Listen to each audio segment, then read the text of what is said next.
Serial गुम है किसी के प्यार में अब दुर्वा खड़ा कर देने वाली है घर में एक बहुत बड़ा हंगामा। जी हाँ दोस्तों, आपने बिल्कुल ये सही सुना है। जब जैसे ही दुर्वा को यह बात पता चली कि सभी की ताई को होश आने वाला है तो उसने घर में तमाशा कर दिया है। जैसे ही अब दुर्वा को यह पता चलेगा कि सभी की ताई के लिए उसके साथ दादा ने क्या क्या किया है। 2 किलोमीटर दूर अब उसकी बहन को गोद में उठाकर वह लेकर गए हैं। यह बात अब उससे बर्दाश्त नहीं हुई, क्योंकि कहीं ना कहीं उससे यह बात साफ हो जाती है कि सभी जब इस घर में बिल्कुल भी नहीं जाने वाली है।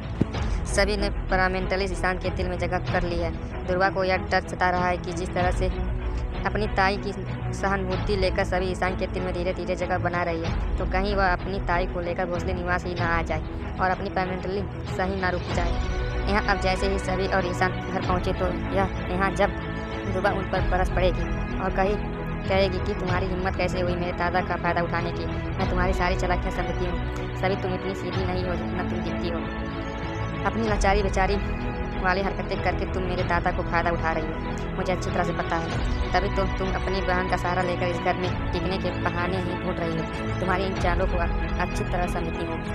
घर में चाहे बाकी सब तुम्हारे इन चालों में फंस जाए, लेकिन मैं तुम्हारे बहकाने में कभी भी आने वाली नहीं हूँ।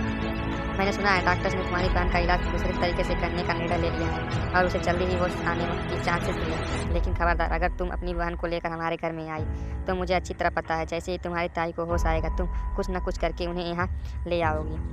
कि वे बेचारी कहाँ जाएंगी, कहाँ रुकेंगी, वे इतनी बीमार जो हैं। लेकिन मैं तुम्हें बता दूँ कि हमारा घर कोई धर्मशाला नहीं है। तुम बहुत ज़्यादा सेल्फ रिस्पेक्ट की बात करती हो ना। सही तो एक बात अच्छी से याद रखना कि तुमने हम सबसे यह वादा किया है कि जैसे ही तुम्हारी ताई को होश आएगा तुम यहाँ छोड़कर चली जाओगी। तो आपने उस वादे पर बिल्कुल कायम रहना, उसे भूल मत जाना दोस्तों।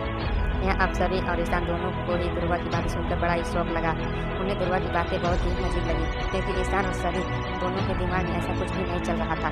ईशान को अच्छी तरह पता है कि सभी इस वक्त बहुत ज़्यादा परेशान है और वह ऐसी किसी चीज़ के बारे में ज़िंदगी में कभी नहीं सोच सकती। सभी तो खुद इस घर को छोड़कर जाना चाहती है। वह तो सिर्फ ईशान की वजह से इस घर में नहीं है, वरना तो कब इस घर को छोड़कर चली गई। आफ्टर आप सभी इस ऐसे घर में क्यों रुकेगी जहाँ कोई ना कोई उसका बेइज्जती करने के बहाने ही ढूंढता रहता है, जहाँ हर किसी को बस उससे दिक्कत ही है, जहाँ वह खुलकर सांस तक नहीं ले सकती।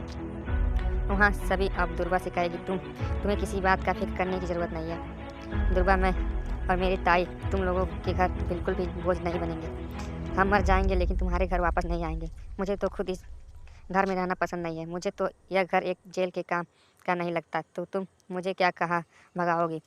खुद मैं चली जाऊंगी। और एक बात हमेशा याद रखना, मेरी और ईशान सर की शादी चाहे कैसी भी हुई हो, लेकिन रिश्ते में तुम्हारी बहनी लगती हूँ। और इस नाते अगर तुमने मेरे से इतनी बदतमीजी से बात की है उसे बर्दाश्त नहीं करूँगी। अपनी तमीज़ में रहकर दुर्वा। दोस्तों, आज जिस तरह से ईशान सभी की मदद की है, उसकी बहन के लिए इतना कुछ किया है, आपको क्या लगता है क्या जब वह होश में आएगी तब भी ईशान सभी को क्या घर छोड़कर जाने देगा? क्या वह उसे अपनी जिद से निकाल पाएगा?